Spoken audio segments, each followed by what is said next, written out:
श्री राधे श्याम। इसलिए कि इनके मन में पिता की संपत्ति का कोई लोभ ही नहीं है। आज आप देख रहे हो, अरे भाई बेटों में आपस में भाई भाइयों में लड़ाई होती है, काहे की, बोले लोग की। हाँ, लेकिन मनु जी जब नैमिषारण्य तीर्थ में तपस्या करने के लिए आने लगे ना, तो उत्तानपाद को उन्होंने राजा बनाया। और वो भी कैसे? बरबस राज सुतहि तब दीना। बरबस अर्थात महाराज उत्तानपाद की इच्छा नहीं है राजा बनने की, लेकिन मनु जी ने कहा बेटा अब तो मेरा बुढ़ापा आ गया और मुझे अपना भजन साधन के द्वारा कल्याण करना है, भगवत भक्ति के रास्ते पर चलना है, अब तुम्हें राजा बनना पड़ेगा। महाराज उत्तानपाद राजा बने। महाराज उत्तानपाद के दो विवाह, पहला विवाह सुनीति जी के साथ में और दूसरा विवाह सुरुचि के साथ में।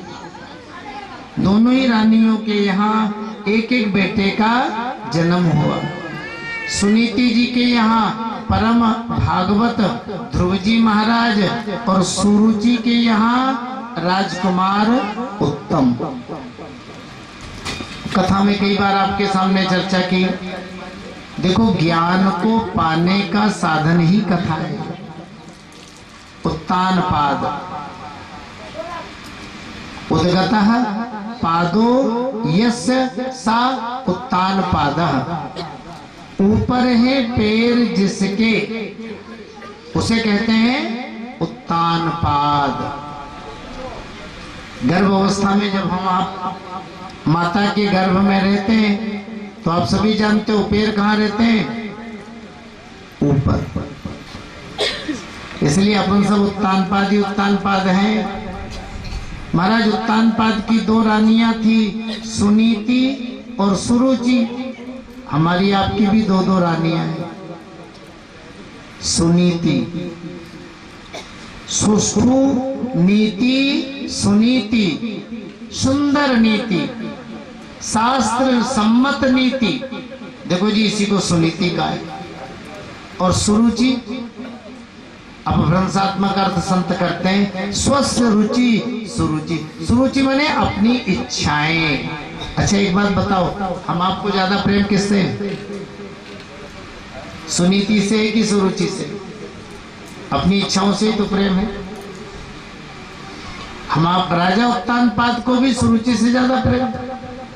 सुरुचि छोटी रानी महल में पटरानी बनकर के रह रही है और बड़ी रानी सुनीति जी महल से बाहर दासी बनकर के अपना जीवन व्यतीत कर रही है। भैया, सुनीति जी के यहाँ ध्रुव जी का जन्म हुआ था। ध्रुव माने अटल। अब अटल क्या है, शाश्वत क्या है? बोले धर्म। देखो जी, सुनीति पर शास्त्र की मर्यादा का पालन करेंगे तो तब तो हमें ध्रुव अर्थात धर्म की प्राप्ति होगी। और शास्त्र की नीति को छोड़ करके यदि मनमाना आचरण करेंगे तो ध्रुव अर्थात धर्म हमसे दूर हो जाएगी। इसलिए भैयाओं, शास्त्र की मर्यादा का पालन करो, धर्म के रास्ते पर चलो तो ही ध्रुव की प्राप्ति होगी। महाराज उत्तानपाद के जीवन में भी यही घटना हो रही। एकदा सुरोचे पुत्रम अंकमारोप्य लालयन्। महाराज उत्तानपाद सिंहासन पर बैठे, सुरुचि बाएं भाग में बैठी है, छोटा बेटा उत्तम गोद में बैठा है। अब 5 वर्ष के बड़े बेटा ध्रुव जी भी घूमते हुए चले गए। हर बालक के मन में अपने माता पिता दादा दादी से दुलार की इच्छा होती है। मेरे दादा है, मुझसे दुलार करें। ध्रुव जी के मन में भी वही भाव आया, मेरे भी तो पिता है, ये भी गोद में जाकर बैठ गए। महाराज उत्तानपाद छोटे बेटे उत्तम की तरह ही बड़े बेटे ध्रुव जी से भी प्रेम करने लगे। हमारी इच्छाएं ही हमको धर्म से दूर ले जाती है। सुरुचि को ये बर्दाश्त नहीं हुआ। नन्हे से बालक का हाथ पकड़ा, महाराज उत्तानपाद की गोद से नीचे उतारा। अरे बालक है, जानता नहीं, इस गोद को पाना है तो पहले तपस्या कर, भगवान कृपा करेंगे, तब तुम्हारा जन्म मेरी कोख से होगा और तभी इस गोद में बैठने के तुम अधिकारी बन सकते हो। ध्रुव जी महाराज को ये अपमान बर्दाश्त नहीं, पिता की गोद से और नीचे,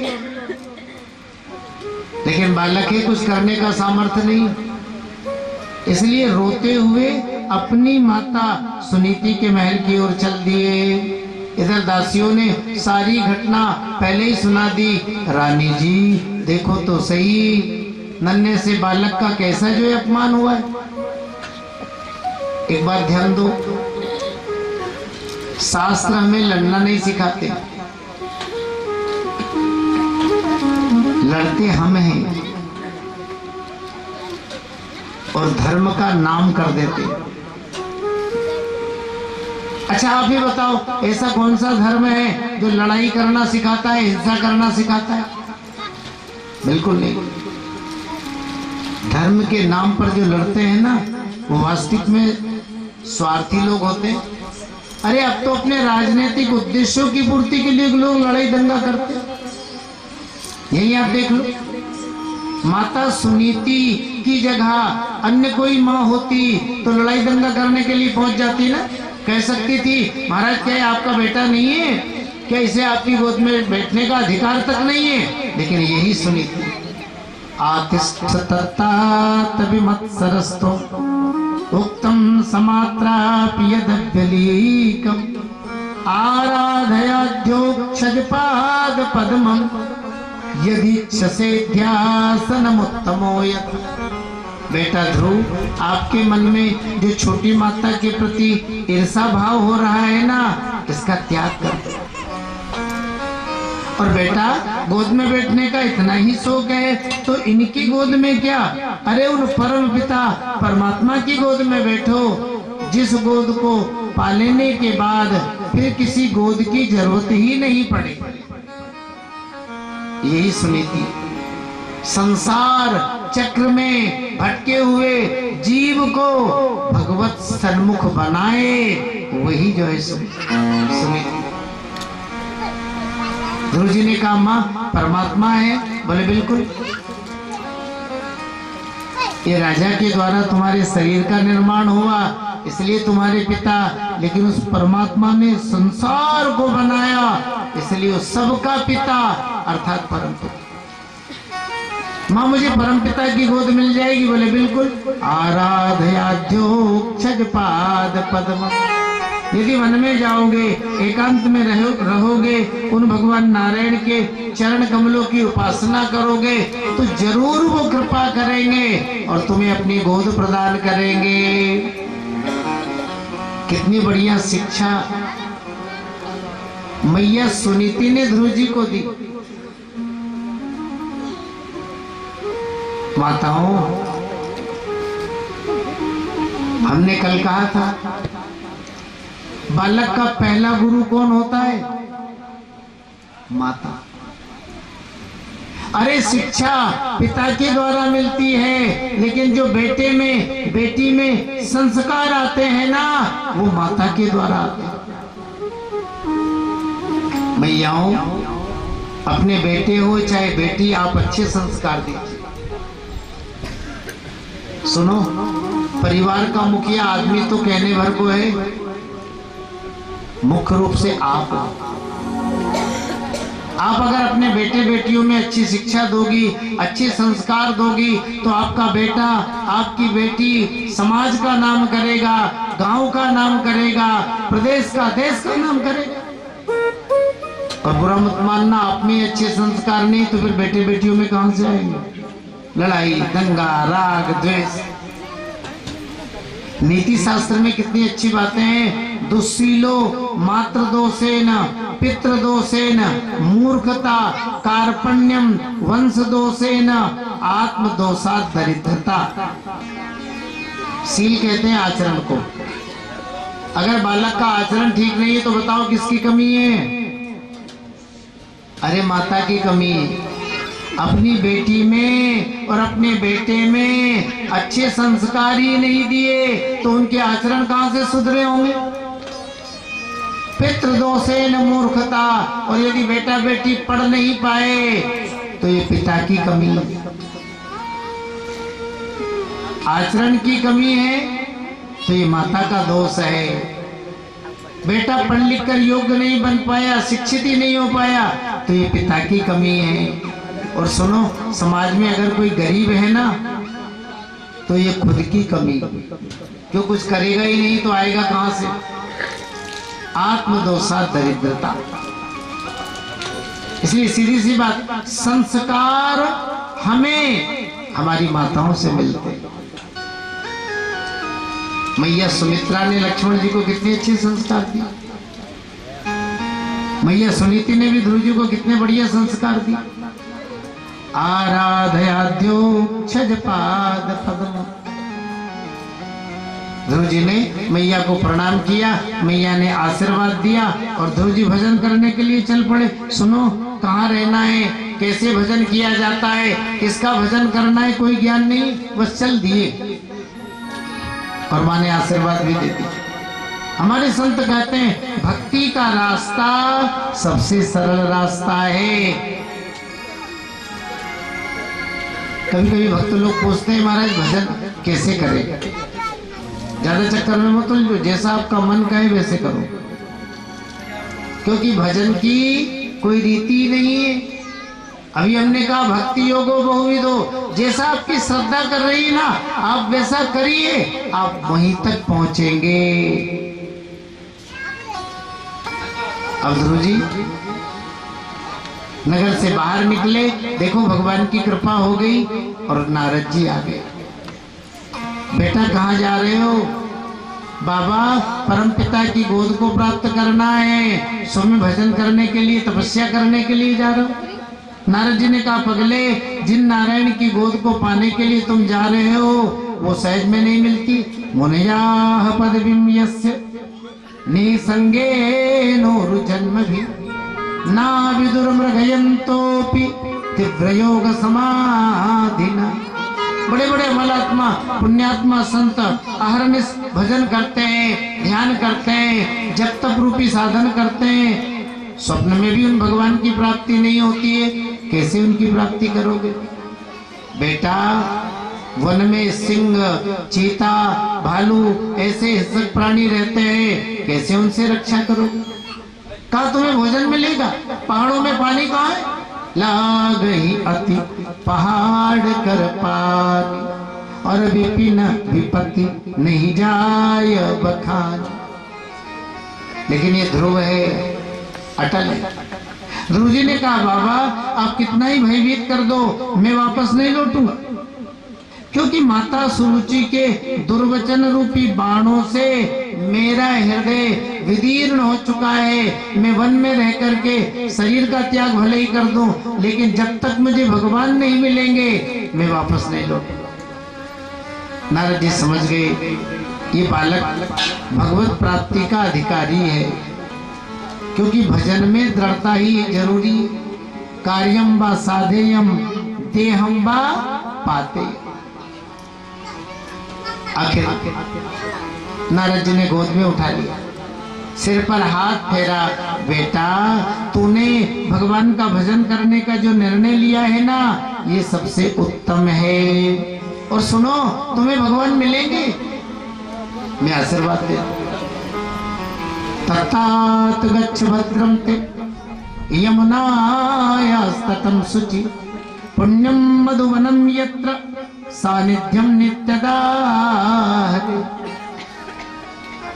मथुरा क्षेत्र का ही नाम पौराणिक मधुवन है। मधुवन में जाए, यमुना में स्नान करना, यमुना किनारे बैठ करके फिर ओम नमो भगवते वासुदेवाय इस 12 अक्षर मंत्र का जप करना। कुछ ही दिनों में तुम्हें आकाश में विचरण करने वाले सिद्धों का दर्शन होगा और कुछ ही दिनों में तुम्हें भगवान जो है मिल जाएंगे। देखो ध्रुव जी का सौभाग्य, संत मिला, सदगुरु मिला। तिरात्रांते कपित्थ वदरासन आत्मवृत्यानुसारेण मासम नित्य अर्चयन हरि। 3 दिन के अंतराल में केथा और बेर के फलों को बीन कर ले आते और उन्हें खाकर के भजन साधन कर। 1 महीने। दूसरा महीना सूखे पत्ते चबाते, वो भी 6 दिन में 1 बार। तीसरा महीना केवल यमुना जल, और वो भी 9 दिन में 1 बार। अब चौथा महीना हवा का आहार, वो भी 12 दिन में 1 बार। अब 5वां महीना सब ओर से मन को खींचकर परमात्मा में तल्लीन कर दिया। दाहिने पैर के बल पर ध्रुव जी खड़े हैं। अब 6ठा महीना दाएं पैर के अंगूठे के बल पर ध्रुव जी खड़े हैं और महाराज भगवत ध्यान में डूबे हैं। 12 अक्षर मंत्र पुनि जप ही सहित अनुराग। नाम जप करें चाहे मंत्र जप करें, देखो जी 2 चीजें तो कहने ही क्या। एक तो विश्वास पहली वस्तु, और दूसरा सूत्र प्रेम। क्योंकि राम जी प्रेम से ही तो मिलते हैं। मिले ही न रघुपति बिनु अनुज राग, तो किए कोटि जप जोग विराग। तो ध्रुव जी भी बड़ी एकाग्रता से है ना भगवत भजन कर रहे हैं। ओम नमो भगवते वासुदेवाय जो है जप रहे हैं। देवता लोग चिंतित हो गए, भगवान से प्रार्थना की। भगवान ने जब सुना नन्हा सा बालक मेरे दर्शन के लिए कितनी बड़ी तपस्या कर रहा है, सो देखो भगवान के मन में भी ध्रुव जी को देखने की इच्छा होगी। सहस्त्र शीर्षा पिततो गरुत्मता मधोर वनम भक्त दिदीक्षयागतः। देखो कितनी बढ़िया बात मैत्रेय जी ने रखी है। भगवान गरुड़ पर विराजमान हुए, शंख चक्र गदा और पद्म इत्यादि आयुधों को धारण दिया और मधुवन में पधार रहे। किस लिए आ रहे जी? ध्रुव को दर्शन देने के लिए नहीं आ रहे। भक्त दिदीक्षयागतः, अपने भक्त ध्रुव को देखने के लिए ठाकुर जी बना रहे। बोलिए कृष्णचंद्र भगवान की जय हो। एक बात है, भक्त के मन में भगवान के दर्शन की उत्कंठा जागती। भक्त के मन में भगवान के दर्शन की उत्कंठा जागती है, तो भगवान के मन में भी भक्त को देखने का भाव आ जाता है। हाँ, आज तो बुरा मत मानना हमारे आपके मन में इच्छा होती कहाँ है कि कभी हमें भगवान दर्शन देनी होती, इसलिए भगवान मिलते भी नहीं। देखो जी, भगवान का तो सीधा सा सिद्धांत है, जो तू आए 1 पद और तो मैं आऊं 60, और जो तू समझे काठ की तो मैं लोहे की लाठ। तुम यदि मुझसे मिलने के लिए 1 पैर आगे बढ़ोगे तो मैं तुमसे मिलने के लिए 60 पैर आगे बढ़ूंगा। लेकिन तुम यदि अपने को लकड़ी की तरह कठोर बना लोगे तो मैं लोहे की तरह कठोर। बड़ी सत्य। भक्त से जब रहा नहीं जाता है भगवत दर्शन के लिए, भगवान के चरण जो है स्पर्श के लिए, है ना, तो महाराज भगवान के मन में भी भक्त को देखने का भाव आ जाता है। पहले आपको सुनाया, याद आ गई तो और सुना दे। नामदेव जी बड़े अच्छे संत हुए, कल चर्चा की थी। और नामदेव जी कीर्तन प्रेमी संत थे। जब आप पंढरपुर जाएंगे ना तो आप देखिएगा, बिल्कुल विट्ठल नाथ जी के आगे बड़ी अच्छी बैठक बनी है, जहां बैठकर खड़े होकर नाचते गाते झूमते नामदेव जी अपने विट्ठल नाथ जी को कीर्तन सुनाया करते थे। महाराज एक बार की घटना, नामदेव जी की तबीयत खराब हो गई। अब देखो जी, शरीर के धर्म तो सबके साथ ही होंगे।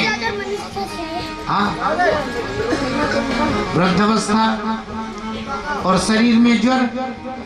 आज इतनी स्थिति बिगड़ी कि नामदेव जी उठकर मंदिर जाने लायक नहीं रहे। अब यही समय 4 बजे का। हाँ महाराज 4 बजे का समय भगवान का पट खुलने का योग बन रहा है। नामदेव जी अपनी कुटिया में खटिया पर लेटे हैं और उन्हें कहे कि याद आया, हे नारायण, मैंने ऐसे कौन से पाप किए जो आज ये बुखार आ गया। आज मैं दर्शन नहीं कर पाऊंगा, आज आपको छोटा सा भी भजन नहीं सुना पाऊंगा। बड़ा दुख मन में चलने लगे। हाँ अब बार बार मन में भाव उठ रहे। भाव बनते बनते एकाएक भाव बना, विठलनाथ, अरे मैं तो जीव हूँ, अल्पज्ञ हूँ, आप तो परमात्मा हो ना। आज मैं आपके दर्शन के लिए मंदिर तक नहीं आ सकता हूँ, इस बात को आप जानते हो, तो आज आप ही आ जाओ। हाँ ज्यादा समय नहीं लूंगा, बस दर्शन करूंगा, एक छोटा सा भजन सुनाऊंगा और आप चले जाओ। अब भाव विभोर होकर के नामदेव जी विठलनाथ जी को पुकारने लगे। देखो भक्त को भगवान की याद आती है ना, तो भगवान को भी भक्त की याद आने लग जाती है। नामदेव जी विठलनाथ जी को याद कर रहे हैं और विठलनाथ जी को भी नामदेव की याद सताने लगी, उदास हो गए। जब किसी की याद आती है तो आदमी उदास ही तो होता है। रुक्मणी जी ने कहा, जी उदास क्यों हो? भगवान ने कहा, क्या बताऊं, आज वो मेरा भगत है ना नमुआ, बीमार पड़ा है, चल फिर नहीं सकता है, सो मुझे नामदेव की याद आ रही है, इसलिए मेरा मन उदास है। रुक्मणी जी ने कहा, खूब रही, इतने सारे भगत तो बैठे, ये आपके भगत नहीं है, वो नामदेव की आपको याद आ रही है। भगवान ने कहा, रुक्मणी, ये जो बैठे हैं ना, चारों तरफ जय जयकारा कर रहे हैं, ये मेरे कम है और तुम्हारे ज्यादा है, क्योंकि सब मांगते ही तो है। कोई धन मांगेगा, कोई पत्नी मांगेगा, कोई बेटा, कोई मेरा साचा भक्त तो नामदेव ही है, और वो भी आज देखो दुर्भाग्य से बीमार पड़ा है। अरे महाराज, इतना प्रेम है अपने भक्त से कि बीमार पड़ा और उसको याद कर रहे हो, एक काम करो, वो नहीं आ सकता है तो आप ही चले जाओ। भगवान ने कहा, अरे तुमने तो मन की बात कह दी, मैं जा रहा हूँ। देखो भगवान मंदिर से अंतर ध्यान हुए और विठलनाथ जी की कुटिया में प्रकट हो गए। बोलिए विठलनाथ भगवान की जय हो। नामदेव जी ने दर्शन किया, कीर्तन सुनाया और फिर भगवान मंदिर में पधारे। तो देखो जी, भक्त के मन में भगवान के दर्शन की इच्छा होती है तो भगवान के मन में भी भक्त को देखने का भाव आ जाता है। भगवान मधुबन में पधारे। बोलिए नारायण भगवान की जय हो। बड़े प्रेम से भगवान का जो है दर्शन किया। अब 12 श्लोकों में स्तुति।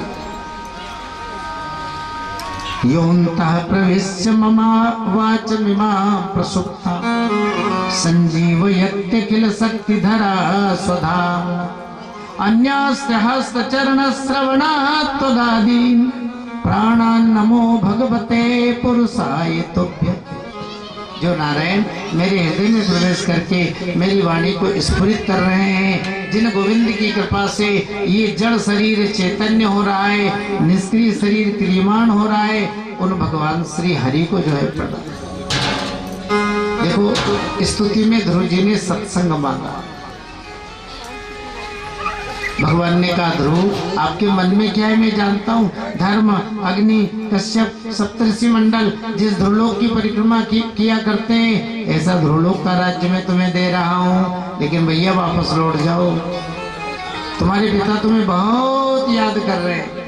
36,000 वर्ष तक तुम भूमंडल का पालन करोगे और बाद में ध्रुवलोक को जो है प्राप्त करोगे। अब ध्रुव जी पुष्प तोड़ कर लाए, भगवान का पूजन किया और भगवान अंतर ध्यान हो गए। बोलिए नारायण भगवान की जय हो। देखो जी संतों का भाव। महात्माओं को पता लगा, नन्हा सा 5 वर्ष का बालक ध्रुव आया, 6 महीने तपस्या की और भगवान ने दर्शन दे दी। और यहाँ सारा जीवन ही बीत गया तपस्या करते करते, भजन करते करते, स्वप्न में भी दर्शन नहीं। इसका मतलब भगवान पक्षपाती है। तो देखो सारे संत नाराज हो गए, अपने अपने दंड कमंडल फेंके, बोरी बिस्तर बांधे और चल दिए घर को। पक्कड़ बन के रहने से क्या फायदा है जी? अरे गृहस्थी में ही रहो ना। हाँ, कम से कम चैन की रोटी तो मिल जाएगी। न इधर न इधर, न राम जी मिले न गृहस्थी मिली। हाँ, कभी कभी महात्मा लोग भी भगवान से रूस जाते हैं। और एक बात और कहें, लाडला बेटा रूसता है तो माँ बाप पीछे पीछे डोलते हैं। भगवत प्रेमी संत रूसते हैं ना, तो भगवान भी जो है पीछे पीछे डोलते हैं। भगवान ने सोचा खूब रही, यहाँ तो मौज कर रहे हैं। अच्छा आप ही देखो बाबा, मौज है ना? मन की बात बता, मौज है ना? आप तो शुरू से देख रहे, अरे पूरी मौज है जी। हमारे यहाँ तो सीधी कहावत है, सदा दिवाली संत की, 12 मास बसंत। आपके तो दिवाली आएगी और हमारी तो दिवाली बराबर चल रही है। ये दिवाली तो चल रही रोज चकाचक। हाँ, रोज उत्सव हो रहा है, हमारी माताएं नाच रही है, गा रही है, कूद रही है ना, आनंद ले रही है। तो संत जीवन आनंद का जीवन है। भगवान ने सोचा मेरी शरण में तो ये मौज में पड़े हैं और घर जाएंगे गृहस्थी के बंधन में बन जाएंगे, फिर मौज रहेगी क्या? फिर तो हमारे भगत लोग कभी कभी कहते हैं, बाबा भूल गए राग रंग और भूल गए जकड़ी और 3 चीज याद रही, नमक तेल लकड़ी। फिर तो दौड़ते रहो। तो भगवान केवट का रूप बनाए और पहुंच गए जिधर संत नाव लेकर, सारे संतों को नाव में बैठे। अब नाव लेके भगवान चले, थोड़ा सा ही यमुना किनारे चले, मथुरा में है ध्रुव टीला। अरे हड्डियों का टीला। अब हड्डियों का टीला देखा तो महात्मा लोग आश्चर्य में, अरे इतना बड़ा हड्डियों का ढेर लगा है जी, ये किसकी हड्डियां हैं? भगवान तो चाह रहे कि ये पूछे और मैं बताऊं। अब महात्माओं सुना, एक भगवान का भगत हुआ है जिसका नाम है ध्रुव, ये उसकी हड्डियां है। कहीं भी ध्रुव को जन्म मिलता, यहाँ करके वो तपस्या करता, तपस्या करते करते शरीर छूट जाता, फिर कहीं जन्म मिलता, फिर यहाँ तक इतने जन्म तक ध्रुव ने तप किया कि उसके शरीर की अस्थियों का ये टीला बन गया। अब 6 महीने बाकी थे, सो तपस्या पूरी हो गई और भगवान मिल गए। अब महात्माओं की आंख खुली। 6 महीने भजन करने से भी भगवान मिलते हैं क्या? जन्म जन्म साधना करने पर परमात्मा की प्राप्ति होती। संतों का वैराग्य जाग गया, भैया वापस ले चल, अब इतने दिन से लगे रहे तो लगे ही रहे, कभी तो भगवान कृपा करेंगे।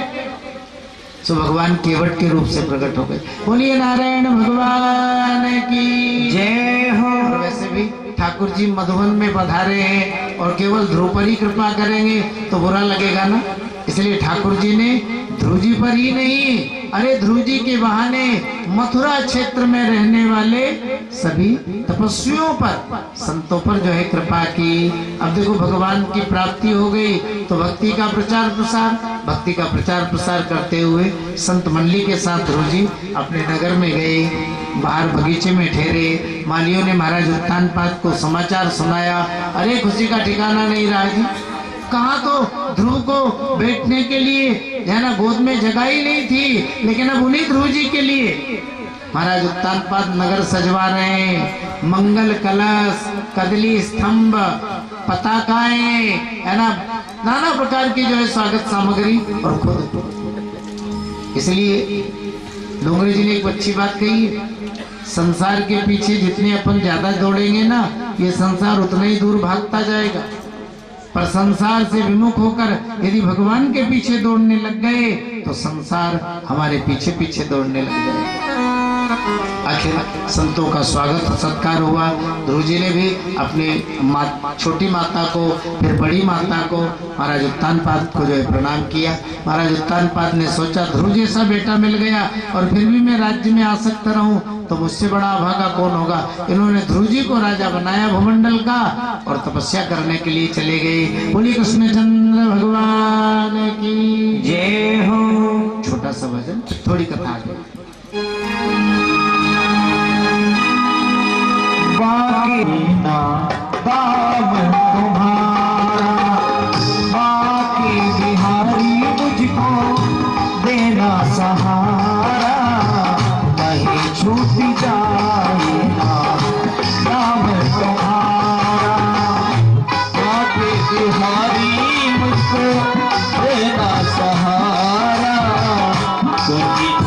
जाएगा दामन तुम्हारा। बाकी बिहारी मुझको देना सहारा, बाकी बिहारी मुझको देना सहारा। कहीं छूट जाएगा दामन तुम्हारा, कहीं छूट जाएगा दामन तुम्हारा।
सहारा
कुमार की बेटी भ्रमी के साथ, जिससे कल्प और वत्सर नाम के दो बेटे हुए। दूसरा विवाह पवन देवता की बेटी इला के साथ, जिससे उत्कल नाम के जो है एक पुत्र का जन्म हुआ। छोटा भाई उत्तम यक्षों के हाथों मारा गया। ध्रुव जी ने भी यक्षों पर चढ़ाई की, बड़ा भारी युद्ध हुआ। लाखों यक्ष ध्रुव जी के हाथों मारे गए, लेकिन मनु जी पहुंच गए। बेटा ध्रुव, अब भगवान के भक्तों और क्रोध करना, हिंसा करना, ये भक्तों का रास्ता नहीं।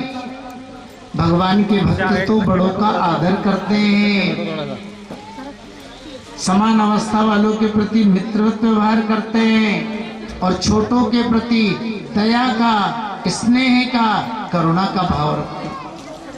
देखो ध्रुव जी युद्ध से अलग हुए, कुबेर ने इनको भक्ति का आशीर्वाद दिया। 36,000 वर्ष तक ध्रुव जी ने भूमंडल का पालन किया। सोचा विषयों में रहकर के वैराग्य कमाना बड़ा कठिन, सो सब कुछ त्याग करके बद्रिकाश्रम में चले गए और 3 वर्ष तक कठिन तप किया। तब भगवान की कृपा बनी, भगवान के पार्षद सुंदर विमान लेकर के आ गए। ध्रुव विमान में बैठो। ध्रुव जी ने विमान का पूजन किया, विमान में बैठने के लिए तैयार। उसी समय मृत्यु देवी आ गई। देखो ध्रुव, जो भी संसार में जन्म लेता है मैं उसके सिर पर पैर रखती हूँ, लेकिन आप तो भगवान के भक्त हो ना, आपके सिर पर तो मैं पैर नहीं रख सकती हूँ। एक काम करो, आप मेरे सिर पर पैर रखो।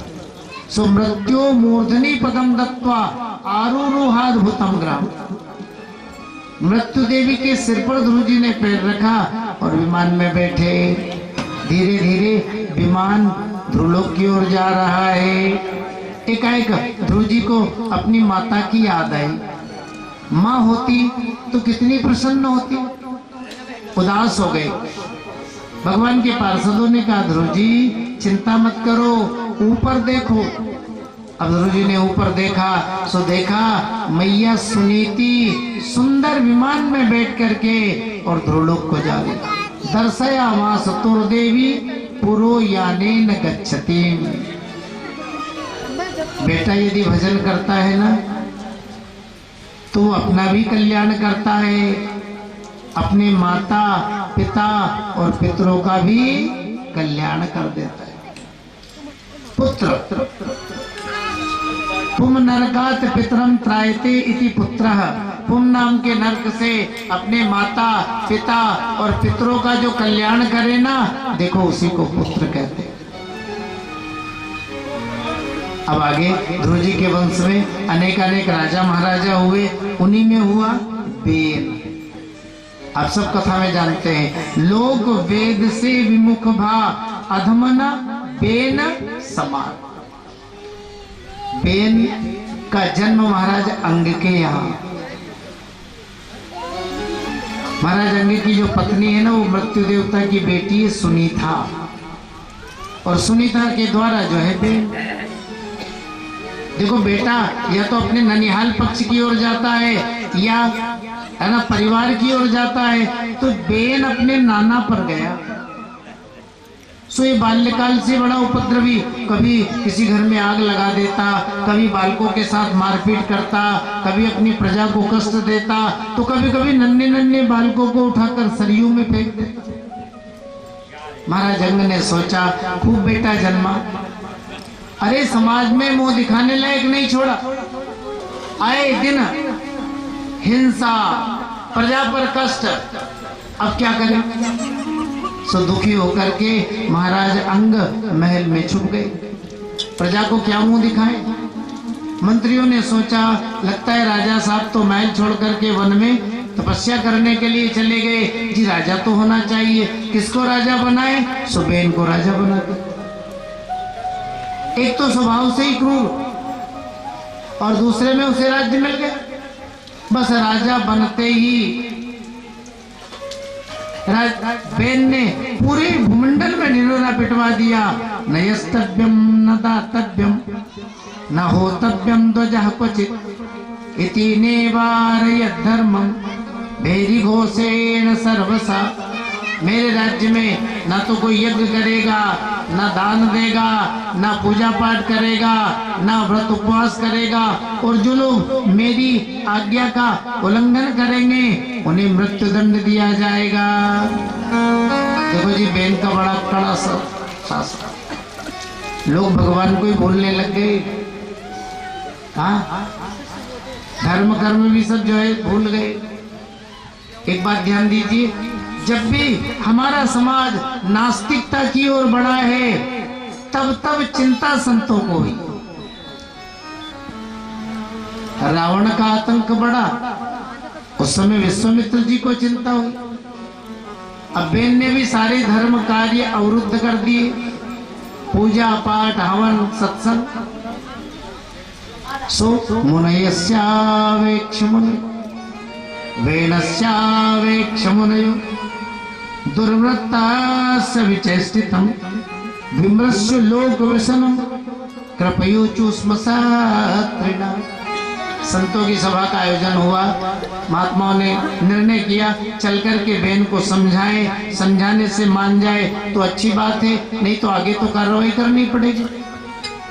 सब बेन के दरबार में समझाने लगे, देखो महाराज, आप भी अच्छा कर्म करें और अपनी प्रजा को भी सत्कर्म करने के लिए प्रेरणा दें। आप स्वयं भी यज्ञ अनुष्ठान करें और प्रजा को भी यज्ञ अनुष्ठान करने के लिए प्रेरणा प्रदान करें, क्योंकि धर्म से ही मनुष्य को शांति मिलती है और धर्म से ही मनुष्य को अंतिम में सद्गति जो है प्राप्त होती है। देखो, महात्माओं ने बेन को बहुत समझाया, लेकिन मुख्य बात समझ लो, कुसंग से बिगड़े हुए सत्संग में सुधर जाते हैं, लेकिन जिनका स्वभाव बिगड़ चुका है ना भैया, उन पर कोई प्रभाव नहीं पड़ेगा। कलहु करहि भल पाई सुसंग, लेकिन मिट ही न मलिन स्वभाव अभंग। बेन महात्माओं को ही मजाक उड़ाने लगा, अरे खूब रही, मेरे राज्य में रह रहे, मेरी पृथ्वी पर उत्पन्न कंद मूल फल अन्न इत्यादि को खा रहे हो और मुझे छोड़ करके किसी दूसरे भगवान की बात कर रहे हो। जानते हो, जिन देवताओं की यज्ञ में आप पूजा करते हो ना, देहे भवन्ति नृपते, वो सब तो मेरे शरीर में निवास करते, इसलिए मेरी पूजा करो, या और की जरूरत ही कहा है। अब महात्माओं में ऐसा बोलो। अगस्त जी को क्रोध आ गया, उन्होंने जोर से गर्जना की, बेन भगवान वही पूरे हो गए, बेन मारा गया। बेन की माता सुनीता तेल के कढ़ाई में बेन के शरीर को रख करके उसकी रक्षा जो है करने लगी।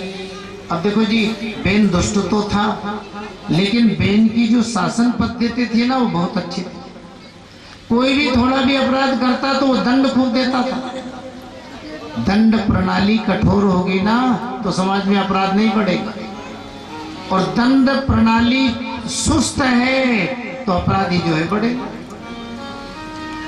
बेन की अपराध प्रणाली बड़ी जो है कठिन थी, इसलिए कोई अपराध नहीं करता था। लेकिन अब बेन नहीं रहा, चोरी, हिंसा, व्यभिचार समाज में बढ़ने लगा, कोई रक्षा करने वाला नहीं रहा। सो महात्माओं ने सोचा जी राजा तो होना चाहिए।